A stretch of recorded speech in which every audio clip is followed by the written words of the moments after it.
सोबोदेरो utility store incharge one जो in charge Syed Ibrar Shah हुकूमत पारां सब्सिडी वारो सामान जंहिंमें गीह खंड अटो ऐं ॿियनि शयुनि खे अवाम खे ॾियण बजाए आम दुकानदारनि खे ॾियण लॻो। सामान विकिरो करण जूं ख़बरूं हलाइण तां सोबोदेरो जे CN न्यूज़ जे रिपोर्टर ज़वार महबूब सहतो खे यूटिलिटी इंचार्ज सैयद इब्रार शाह धमकियूं ॾियण लॻो। उन हवाले सां वधीक तफ़सील ॾियण लाइ असां सां लाइन ते मौजूद आहे ज़वार महबूब सहतो। जी महबूब, छा तफ़सील आहिनि?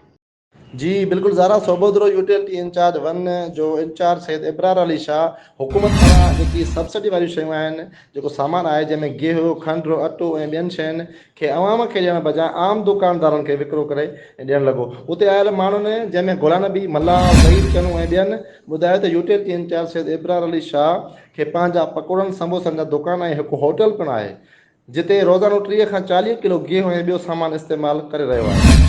उन्हनि चयो त गवर्नमेंट तरफ़ां मिसकिननि लाइ आयल सामान ग़रीबनि खे ॾियण बजाए यूटिलिटी इंचार्ज ऐं संदसि हेल्पर मुनवर मेमन मुख़्तलिफ़ दुकानदारनि खे विकिरो करे रहिया आहिनि। उन्हनि ख़िलाफ़ कार्रवाई कई वञे।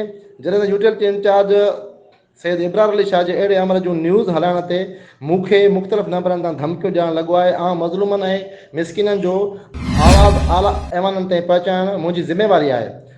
डिॼण वारो न आहियां, ज़िंदगी ऐं मौत अलाह साईं जे हथ में आहे। जी महबूब, तफ़सीली ख़बरनि खां आगाह करण लाइ तव्हांजी महिरबानी।